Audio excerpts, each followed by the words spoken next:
Buenas tardes. Vamos a iniciar nuestro Face Live del día de hoy, 23 de junio del 2023. Y tenemos el honor y el gusto de contar con nosotros a la doctora Zoraida García del Castillo, actual directora de la Escuela Nacional de Ciencias Forenses de la Universidad de Autónoma de México.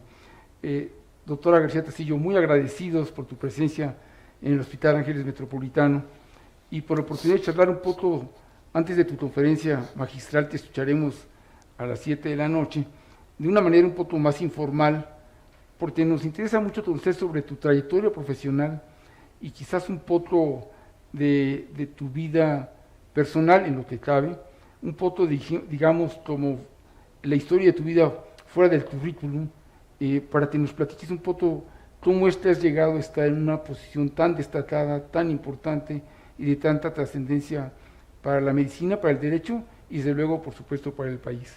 Estaremos contigo el doctor Joel Bañuelos, nuestro doctor vicepresidente de la Ciudad Médica del Hospital, y tu servidor, Jorge Pérez Castro, quien te estaremos haciendo algunas preguntas.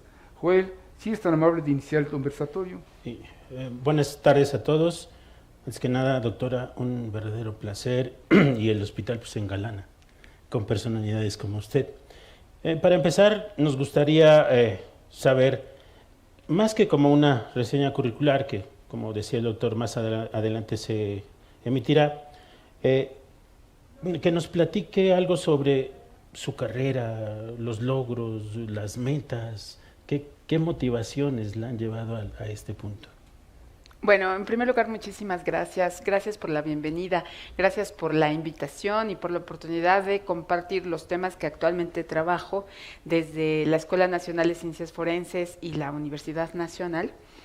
Y pues tener esta conversación previa en donde pues podamos conversar alguna cosa. Quiero decir que me siento muy a gusto, muy en casa en este hospital. Es un hospital al que cuando ha habido necesidad hemos acudido mi familia y yo, y siempre pues he tenido una magnífica atención a mis médicos, entonces me siento como en casa. Y además pues con amigos, ¿no?, que hemos conocido. Bueno, sí, tengo 10 años de haberme hecho cargo de la licenciatura en ciencia forense que se creó dentro de la Facultad de Medicina de la Universidad Nacional. Antes de hacerme cargo de esto, yo trabajaba en el Poder Judicial de la Federación, soy abogada, trabajé otros 10 años en la Suprema Corte de Justicia de la Nación y antes en el Consejo de la Judicatura Federal, y antes había trabajado en lo que es ahora la Fiscalía General de la República. Un tiempo, hace mucho tiempo, 30 años ya, empecé trabajando en la Comisión de Derechos Humanos de la Ciudad de México. Y lo menciono porque precisamente hoy en la mañana estuve en una ceremonia muy bonita en que se festejaron los 30 años. Y me emocioné no solo por el tema, por los avances que ha habido en materia de protección de derechos humanos en la ciudad, sino porque también lo siento parte de mi trayectoria. Así que he estado en temas de atención a víctimas por violaciones de derechos humanos, en persecución de los delitos, específicamente en delitos de delincuencia organizada, en análisis de temas constitucionales, cuando hubo una reforma, quizás lo recuerden, en el año del 94, en que sucedieron muchas cosas muy relevantes en nuestro país en materia jurídica. Por ejemplo, se transformó la Suprema Corte. La Suprema Corte antes estaba integrada por 21 ministros y en esa gran reforma se redujeron a 11, se simplificó, se le dio un estatus de Corte Constitucional, de Tribunal Constitucional, es decir, que ya nada más iba a resolver asuntos relevantes en donde se analizaran si los actos o normas son constitucionales o no. Y entonces se creó el Consejo de la Judicatura Federal y entonces se crearon las controversias constitucionales y las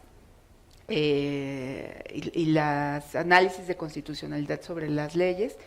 Entonces, en esos temas también me tocó trabajar, estando yo en la Procuraduría General de la República. Entonces, me ha tocado estar en la administración pública en diferentes temas y luego llegar a la academia. Justo en este año recibí con mucho gusto una medalla de reconocimiento por 10 años de servicios académicos. Y pues son 10 añitos que comparo con las grandes trayectorias que tienen muchos académicos de 50, de 55 años de servicios. Y digo, bueno, pero creo que han sido años muy fructíferos. Hoy día con estos, trabajo con un tema o con temas complejos en donde confluye la ciencia y el derecho, las ciencias y el derecho, y la verdad es que han sido años, estos últimos, de mucho aprendizaje, de mucha formación, y también creo de encontrarle mucho sentido al trabajo al servicio de nuestro país. Creo que una cosa muy bonita es formar personas, o sea, ver egresados que llegan al nivel licenciatura en la universidad, y luego cuando egresan y se los encuentra uno ya trabajando, laborando, exitosos, y sus empleadores expresando el reconocimiento al perfil y diciendo, mira lo que están haciendo tus muchachos. Cosas maravillosas, y las vamos a platicar en un ratito, como buscar y encontrar personas desaparecidas, identificar personas, atender personas en la Comisión de Derechos Humanos de la Ciudad de México, trabajar al lado de abogados defensores en estrategias de defensa, como policías de investigación federal y analistas de datos. O sea, el perfil ha resultado muy exitoso y la verdad es que tengo fe en que lo siga haciendo. Muchas gracias. Otra pregunta, Zoraida, sería, creo que es una pregunta obligada, sí, y lo señalaste ahorita en tu respuesta anterior. ¿Por qué medicina y abogacía? ¿O por qué abogacía y medicina? sí. Donde esa simbiosis o esa unión es muy sí. frecuente. Lo veo más de médico a abogado sí. que al revés. ¿Cuáles serían las razones? ¿Dónde está el sí. clic? Bueno, a ver, cuando yo llegué a trabajar a la Facultad de Medicina, varios compañeros, bueno, quiero decir que Facultad de Medicina para mí es una casa maravillosa, ¿no? Me siento muy feliz de haber sido parte y me sigo sintiendo parte de la Facultad de Medicina. Muchos compañeros me decían, ¿por qué tenemos a una abogada dirigiendo este programa en donde debería estar un médico forense, por ejemplo? Y bueno, pues sucedió. Yo me postulé, fui elegida y por el director de la facultad, que era el doctor Graue, y por el rector de la UNAM, que era el doctor Narro. Ellos fueron quienes me designaron. ¿Qué fue lo que sucedió? Bueno, yo ahí voy a meter un tema personal. Siempre quise ser médica, siempre. Y no sé por qué razón, a mi mamá no le gustaba la idea y me convencieron de estudiar Derecho. Y bueno, pues estudié Derecho contra todo el dolor de mi corazón. Lo bueno es que me gustó ya estando en la carrera y me gustó la profesión. Entonces, la vida me llevó por casualidad a la Facultad de Medicina. Y yo creo que ese afán de querer ser médica tenía mucho que ver también por una curiosidad científica. Entonces, a mí me siento fascinada cuando, como abogada totalmente ignorante de las ciencias, los científicos me empiezan a explicar las cosas, ¿no? Pueden ser desde la medicina, desde la biología, desde la física, la química, la psicología, muchas áreas del conocimiento en donde me explican su modo de explicar qué fue lo que sucedió, de ver al mundo, de comprender su lenguaje, porque además cada área de conocimiento tiene un lenguaje distinto, ¿no? Así es. Y perspectivas distintas. Entonces, yo con esta experiencia de ciencia forense en el mundo médico, o sea, naciente en el mundo médico, pero en donde metimos las manos y los pies, los abogados, y también otras áreas sociales, la psicología, la sociología, etcétera, van la antropología social, el trabajo social, todos ellos tienen que ver, vamos combinando y haciendo que los análisis sean transversales. Entonces, lo que hemos logrado y lo que yo he logrado en mí, en mi formación de abogada, trabajando con científicos, es que las cosas se cruzan. Entonces, por ejemplo, en la ciencia forense es indispensable que haya un análisis jurídico de las cosas. ¿Para qué un dictamen forense, por ejemplo? ¿Qué implicaciones tiene en el mundo del derecho? Y viceversa, en el mundo del derecho, ¿qué implicaciones tiene la ciencia? pues son enormes. Lo que pasa es que no nos habíamos sentado a reflexionar.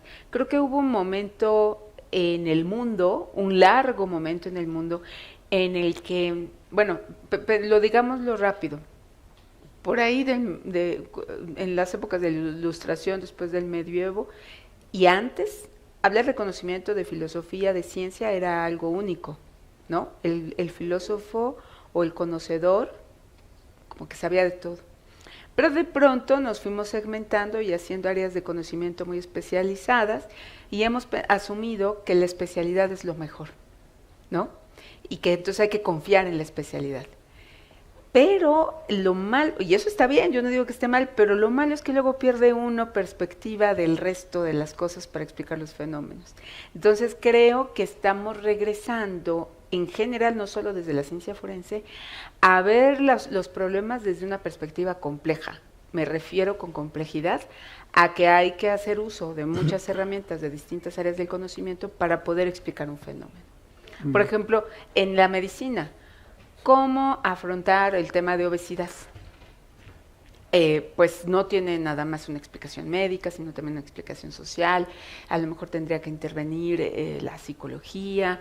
Entonces, y también análisis políticos y de movimiento, economía de un país, etcétera, ¿no? Costumbristas. Y entonces habría que resolver, si es lo que se quiere, resolver un problema como desde todos los francos. Entonces creo que eso ha sucedido. Gracias, Zoraida. Joel. Además de muchas cosas que están en cuestionamiento, una de esas es instituciones, una de ellas es la Suprema Corte de Justicia. Sí. Al paso que tuvo por ahí del 2013 al 2013, ¿qué le llamó la atención en el área de la salud? Ya nos ilustró que la medicina desde la adolescencia, ¿no? Sí. Entonces yo creo que ahí ya había una situación germinal, pero a su paso por la Suprema Corte, ¿hubo algo en el sector de la salud, en el área de la salud, Sí. Que vio que faltaban cosas por hacer? Bueno, a ver, trabajar en la Suprema Corte es de las experiencias más honoríficas para un abogado en este país, porque es el máximo tribunal del país, es un lugar muy prestigioso en donde un abogado podría llegar a trabajar. Entonces, pero también es un lugar desde donde se pueden ver los problemas macro que tenemos, ¿no? Sí, a mí me llamaba mucho la atención cómo llegaban asuntos a la primera sala de la Suprema Corte, incluso algunos al Pleno, en materia de salud, de derecho a la salud o de responsabilidades médicas, que para los abogados, para los jueces, para los propios ministros, eran raros de tratar. O sea, empezó a haber pronunciamientos en esa época, por ejemplo, sobre el alcance de las responsabilidades de un médico en diferentes momentos, ¿no? Me acuerdo que por ahí había una tesis en aquel tiempo, una tesis de jurisprudencia, en donde se hablaba sobre los alcances de la responsabilidad del médico anestesiólogo, aun cuando él no hubiese sido el único responsable, no es el principal responsable en una intervención quirúrgica, ¿no? Claro. Y causó conmoción en la comunidad médica sobre, bueno, pero yo ¿por qué voy a ser tan responsable de aquello que sucedió ulteriormente cuando mi papel solo fue el de la anestesia? Empezó a hablarse de la importancia del consentimiento informado y de la integración debida del expediente clínico. Como que estábamos muy acostumbrados, en aquellos años, me refiero a la década del 2000 al 2010, antes del 2010, para atrás, a que quizás eso no era tan importante o era un papeleo administrativo que no tenía, al que no hay que darle mucha importancia porque lo importante es la atención médica. Pero se volvió crucial, ¿no? Y eso lo sabemos todos. Y ahí se empezaron a tratar este tipo de cuestiones. Y también me llamó la atención cómo los ministros admitieron que no sabían de ciencia. Por ejemplo, hubo un caso muy famoso sobre el derecho a abortar, o se le puede hablar denominar de muchas maneras, pero fue una acción de inconstitucionalidad en la que se tenía que resolver si una norma de la Ciudad de México era constitucional o no, porque se reconoce la posibilidad de abortar legalmente dentro de las 12 primeras semanas de gestación. Entonces, había muchas preguntas científicas que los ministros no se podían responder. Por ejemplo, ¿por qué a las 12 semanas? ¿Qué sucede con el feto a las 12, a la semana 13? ¿Qué sucedió que lo hace diferente a la 12? O en qué momento hay vida, que esa también, bueno, puede ser más bien filosófica, pero sí, importaba mucho saber lo científico, ¿no? ¿En qué momento comienza la vida? Para poder determinar en qué momento se protege jurídicamente hablando.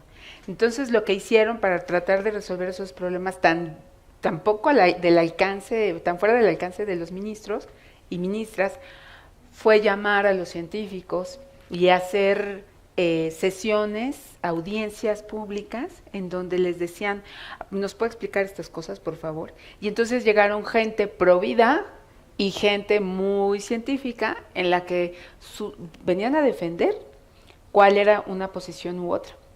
Entonces, sucedió en aquellos años en que yo estuve en la Corte, que creo que se empezó a romper la barrera, al menos en ese tribunal, de tratarse de allegar de opiniones científicas. ¿Por qué es tan importante en ese nivel? Porque cuando los asuntos llegan a la Corte ya no hay etapa probatoria. O sea, las pruebas fueron en otras etapas, pero ya en un amparo, en un juicio de amparo, o en una controversia o en una acción, las pruebas no necesariamente ya se desahogan ahí, o no son del tipo pericial, etcétera. Entonces, se empezaron a hacer interpretaciones de las normas procesales para hacer que ingresaran este tipo de opiniones. Y entonces, pues la comunidad científica, en aquel entonces la comunidad médica, también intervino. Hubo otro asunto muy importante, que era sobre la constitucionalidad de unas normas de seguridad social militar que discriminaban a los militares que hubiesen adquirido VIH. Y entonces también ahí se preguntaron los ministros, bueno, ¿el VIH será una enfermedad incapacitante para que un militar siga trabajando? Eso solo puede contestar la medicina. Y fueron los médicos, las asociaciones médicas, los que respondieron esas preguntas. Uh-huh. Interesante, sí. El manejo de la infraestructura de todo ello, ¿no? Sí. Y todo esto te impactó también muchísimo y en el momento en que te postulaste para ser pionera en esto de las ciencias forenses en la universidad, seguramente toda esa carga de información te llevó a ello. Aquí se me ocurre preguntarte, Zoraida, ¿qué se siente haber tejido de la nada una Escuela Nacional de Ciencias Forenses? Pues, en primer lugar, una gran responsabilidad y una gran satisfacción. Y además es un éxito compartido. O sea, no es que yo lo haya hecho sola. Llegué y ya estaba hecho un plan de estudios que les había costado 8 años a un grupo de personas muy brillantes para poderlo conformar, ¿no? No quiero dejar de mencionar a personajes importantes que han intervenido en eso, como tu esposa, ¿no? Que ella intervino, Pati Herrera, y muchas personas que yo no conocí siquiera y que estuvieron ahí trabajando, ¿no? En la elaboración de un plan de estudios innovador, no solo en la universidad, sino en el país, y yo diría que en el sector latinoamericano.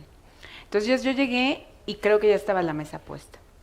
Y luego, toda la infraestructura de la Facultad de Medicina fue muy importante. O sea, la Facultad de Medicina estaba movida en hacer que eso fuera posible.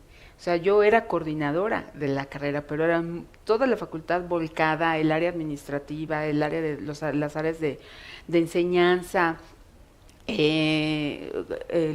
incluso el sector central de la UNAM, con el interés de construirnos instalaciones propias, etcétera. Fue mucho trabajo de mucha gente. Y creo que eso fue un gran beneficio. Debe de ser considerado una satisfacción de muchísimas personas. Y ya que recibimos a la primera generación, pues ya se ha venido conformando un grupo de la ahora Escuela Nacional de Ciencias Forenses que es muy comprometido, de profesores, profesoras, trabajadores, personal de confianza, personal administrativo, que están todos los días trabajando por una sola razón. Y luego también las instituciones nos han abierto las puertas para apoyarnos, ¿no? Por ejemplo, el área de justicia, los tribunales, las fiscalías, el Tribunal Superior de Justicia de la Ciudad de México intervino de manera muy importante, la hoy Fiscalía General de Justicia de la Ciudad de México, la Fiscalía General de la República, todas las áreas forenses están pendientes de cómo podemos intercambiar experiencias, qué podemos hacer juntos. Les decía que hoy estuve con la Comisión de Derechos Humanos de la Ciudad de México. Bueno, con ellos firmamos un convenio en el que pues ellos se comprometen a recibir a nuestros alumnos para servicio social, y sucedió que algunos de ellos se quedaron trabajando ahí, ¿no? Entonces los emplearon. Eso es también apertura institucional. Así que sí, me siento muy contenta, creo que ha sido pues un éxito universitario, y pues yo sí tengo la satisfacción de poderlo, pues de poderlo difundir, de hacer que se sepa, de llevar la cara del trabajo de muchas personas. Gracias, Soraya. La verdad es que ennoblece tu opinión, y tratar no tratar, sino de hacer pública y explícito el reconocimiento a la labor de muchas personas, sí, que requieren de un líder, y el líder pues fuiste tú, lo cual es muy bueno, y más tenerte aquí. Joel, por favor. En tu discurso de la toma de posesión como primera directora del ENACIF, comentaste que la investigación de feminicidios, la violencia sexual e intrafamiliar, la trata de personas, la desaparición de mujeres, niñas y adolescentes son parte de entre muchos de los delitos que aquejan a nuestra sociedad, y que estos requieren de una perspectiva investigativa que se debe fomentar en las aulas, lo cual nadie se opondría a esa aseveración. Pero la interrogante es, actualmente no hay esa calidad. O sea, las instituciones anteriores a esta cristalización de esta institución no tenían esa calidad.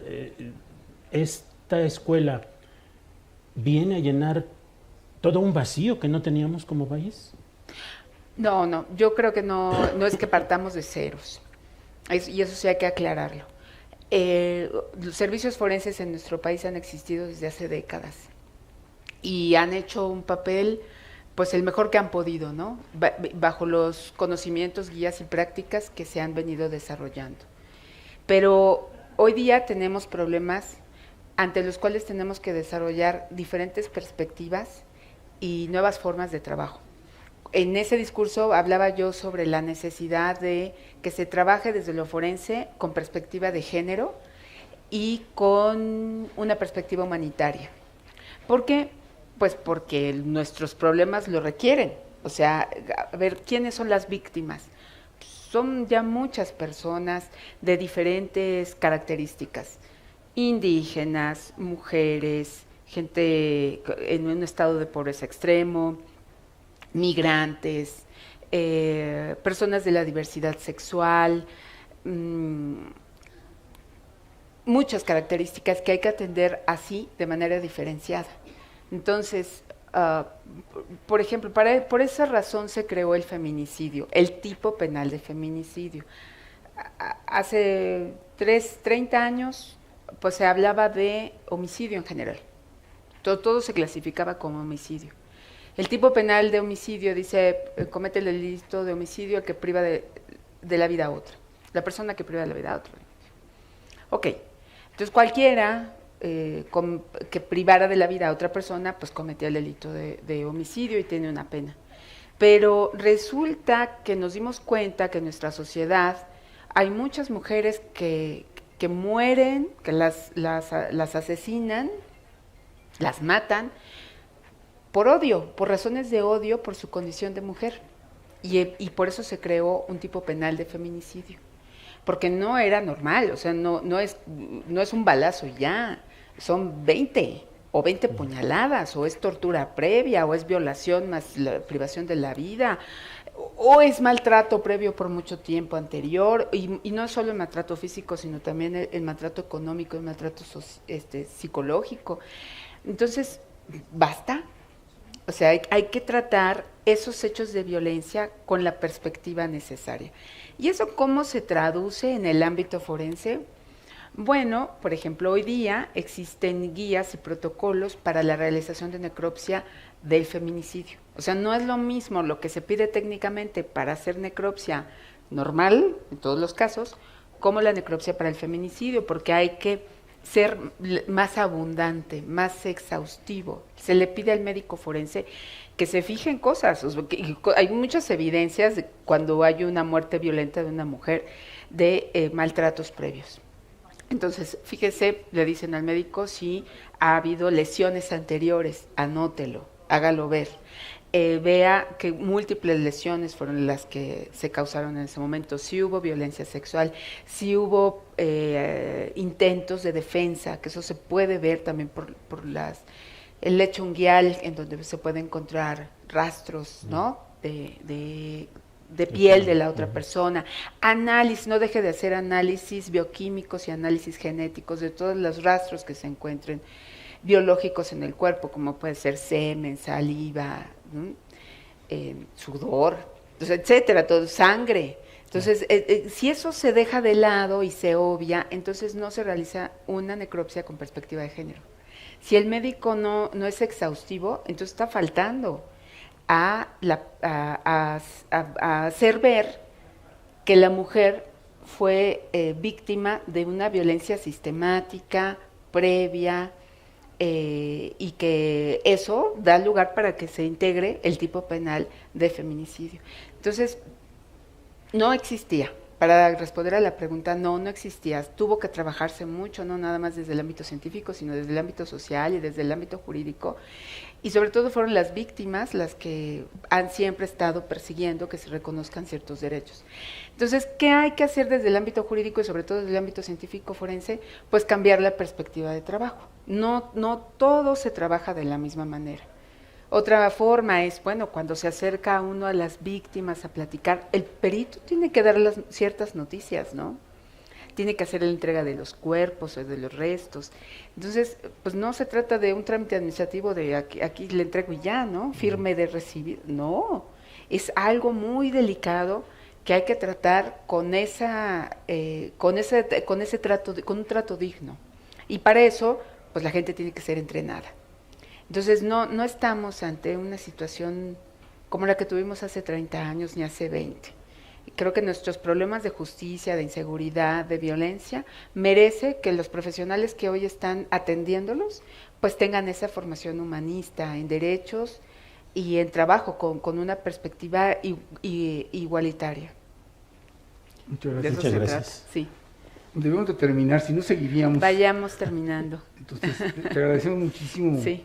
la oportunidad de escuchar, digo yo, fuera de tu currículum, Ajá. tu sentir y tu perspectiva. Te agradecemos mucho tu presencia en este Face Live. Vamos a darlo aquí por terminado para darnos unos cuantos minutos e iniciar con la conferencia magistral. ¿Cómo no? Muchas gracias. Muchísimas gracias. Muchas gracias.